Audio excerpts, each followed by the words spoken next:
Hello YouTube, Michael here. I'm doing a bunch of update videos for the games that I've gotten for my 7th generation systems. I still pick up a lot of games with the 7th generation since it's kind of phasing out a little bit now. Not completely, but it's definitely going to be phased out here soon. I do promise I'm doing Dreamcast, I'm doing PS1, I'm doing TurboGrafx 16. There's a lot of other videos that I've been meaning to do, but this is just the easiest for me to do right now. Again, I've picked up, like I've been playing Mortal Kombat X. I've been playing Witcher 3 for about 300 hours, no joke. And I've finished Bloodborne. And I picked up this one just yesterday. It looked interesting. Day and that Shadow Warrior 2. But anyway, I'm not doing PS4 stuff. I'm doing my Xbox 360. And my Xbox 360 collection is kind of sparse. I don't pick up multi-plats for the 360, even though multi-platform games look pretty much better on the 360 than they do the PS3, because the developers, it's just a much easier console to develop for. The PS3 is more powerful, but they just made it so hard to program for. A lot of developers just didn't. They went ahead and made it for the 360, since most computers are Windows based and stuff, so it was much easier for them. So they'll look better on 360, but I don't pick up multiplex on 360. I know a lot of people, like, I had my PS3 from like pretty much day one, so people that got an Xbox 360 day one get all their multiplats for the 360. Mine just happened to be for the PS3, which for some multiplats are the inferior version. I will admit that. 360 had its positives and negatives. That's one of its positives. One of its negatives are its exclusives. I'm trying to pick up nothing but exclusive titles for the 360 that I want. I don't have any of the Forzas. I do want them, but they're like $20 still, and for racing games, I'm not willing to put $20 in a racing game unless it's just phenomenal. And I don't even know any of the Gran Turismos for PS3. I'm waiting for them to go down. Like Gran Turismo 3 or Gran Turismo 4, they're all like $5 or under. So that's about what I'm willing to spend on a decent racing game, unless it's Blur, which is a rare racing game, and it's really fun. But anyway. Not to say that Forza and Gran Turismo aren't fun, but a little more expensive than I want to put into. But my point is, I try to find 360 exclusives that I don't own, and it's really hard. I've only added 2, 3, 4, 5, 6, 7, 8, 9, 10 games really to my 360 collection. And 2 of them I already owned, but were factory sealed. So I didn't want to own their factory sealed collector's edition, which were the Alan Wake and the Gears of War 3. I didn't want to open them, so I just bought extra copies so I could play them. But that just says a lot. There's 30 games on the shelf, and there's 1, 2, 3, 4, 5, 6, 7, 8, 9, 10, 11. So there's 41 regular Xbox 360 games. I probably have 5 collector's editions, maybe 6. So I don't own a lot of 360 games. I'm still looking for a handful of them, but there aren't a lot of 360 exclusives I'm still looking for. But anyway, I've gone on long enough, freaking almost 4 minutes about this crap. So I apologize. Let me get into it for you. First game, obviously, I showed was the Alan Wake. I was really excited to find the collector's edition, brand new. It's actually not been easy to find this complete. I don't find this that often. It's only $10, which is a great deal. So I passed it up a couple of times, but it's a great game. I didn't want to open my collector's edition just to play it, so it was definitely worth the $10 to me to have an open copy. I found this the other day. I actually don't see this that often. That they made the America's Army for the original Xbox as well. This is the sequel to it, I believe, which is, I know the first one was created kind of as like a training exercise for the Army, because I was in the Army and I heard about it. And this was $5. It might have been $3. It was cheap. So I've never seen it. I know it's a 360 exclusive, so that's why I picked it up. I know it's not the greatest game in the world, but it holds a little soft spot since I was actually in the Army, and I'm looking for 360 exclusives. This is not a new game, but the last Crackdown game that I owned was really in rough shape. And this one's got the maps, this one's got, it's even got the registration cards, got the manual, it's got everything in it, and it's in like freaking awesome shape. Crackdown, I believe, is $3. So I bought this copy and I returned my other copy because it was, it just had the case and the disc was in rough shape. The case was all freaking stickered up. So I got a better version. That's just why I want to show that off. I was pretty happy to see this. Actually, I don't see this that often. I know it's not an expensive game. I'm going to say it's actually kind of rare. It's called Death Smiles. It's a shmup made by Axis. You know, same people that make Blaze Blue, Guilty Gear. They make some other shmups and stuff. They made a limited edition, which was like what I was really looking for, and the limited edition really isn't that expensive. But this was $3 to $5. That's why I picked it up, just to be able to play it, and not have to haggle for it online and stuff or try to find it. It's not easy to find for $20, but you can find the limited edition for $20. So. I'll just point some of these out. I did buy Gears of War 2 because I actually own the Gears of War 2 Collector's Edition. I just like to keep the game on the shelf. It was $3, whatever.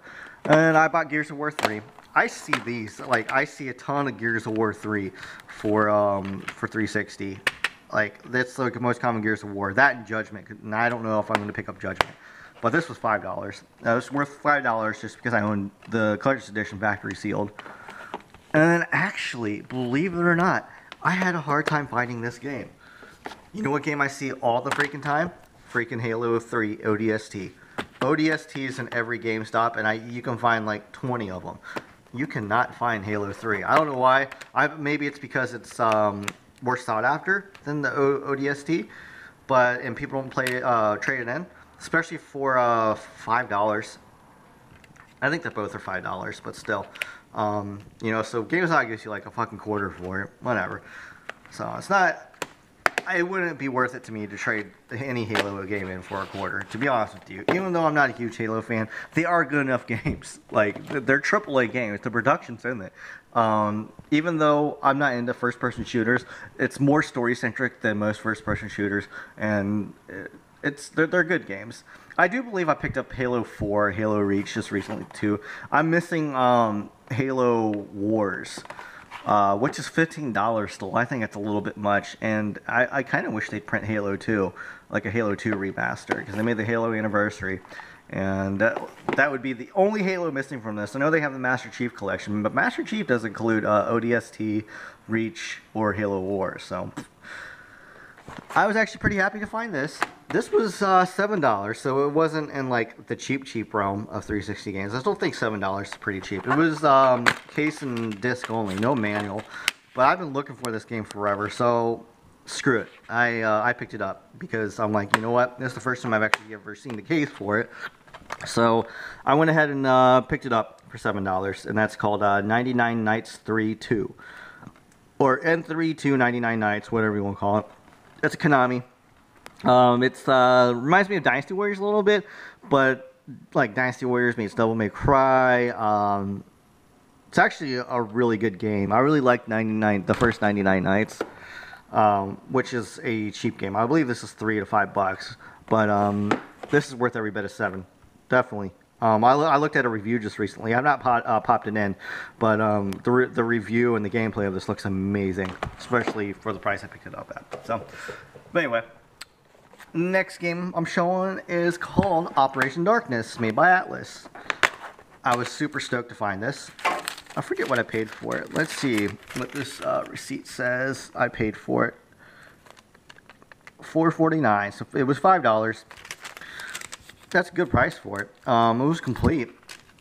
I was super stoked because I'll pick up almost any Atlas game for $5 or under. Even though some Atlas games can suck and be a little niche, it was only for 360 too. Again, most of these games I pick up are only for 360. But it's like a strategy World War II. I don't even know. It looks interesting, but Atlas makes some decent stuff, and I know this is actually kind of rare because this is the only copy I've ever seen in the wild. So,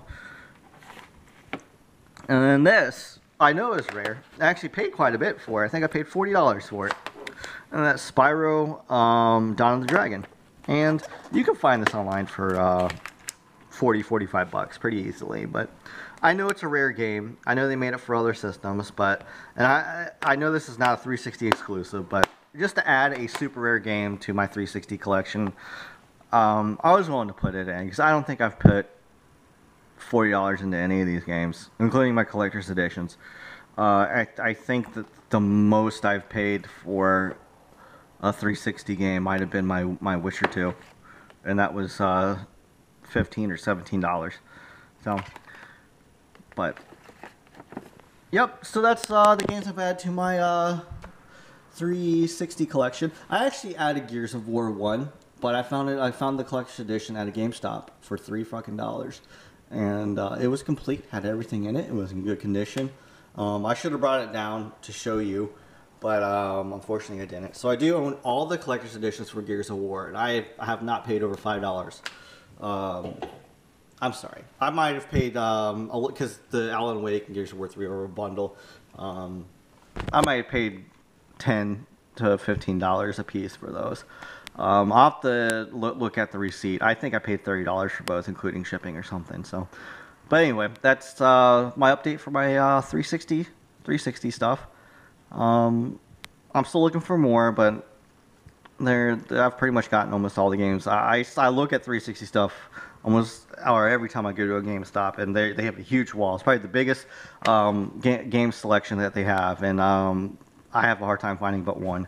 I'm still looking for another copy of Bullet Witch because this one's kind of rough, but I have not seen Bullet Witch that often. This is the only copy I've seen with a case, and I think it's a homemade case. But anyway, thanks for watching, guys. I will be doing some more videos. I did updates on my PS3 and my Wii. Just keep tuned. I appreciate you being patient with me. I know I haven't done a video in a while. Like I said, freaking Witcher 3 has taken up all my time, 300 hours. This game is pretty good, not gonna lie. Once you get through it, though, it kind of dulls down a little bit, definitely. But I'm hoping they do a new game plus. But fucking 300 hours. That's how much. I bought the collector's edition. I did the unboxing of that. Definitely, I might have got my money's worth out of it. If you can put 300 hours into a game and have fun through it and be captivated by the story and the characters, it's a freaking amazing game. But I know I gush over CD Projekt Red and The Witcher 3 a lot, but I really like what they do. I'm looking super forward to Cyberpunk 2077. But anyway, thanks again for watching. This is really goodbye this time.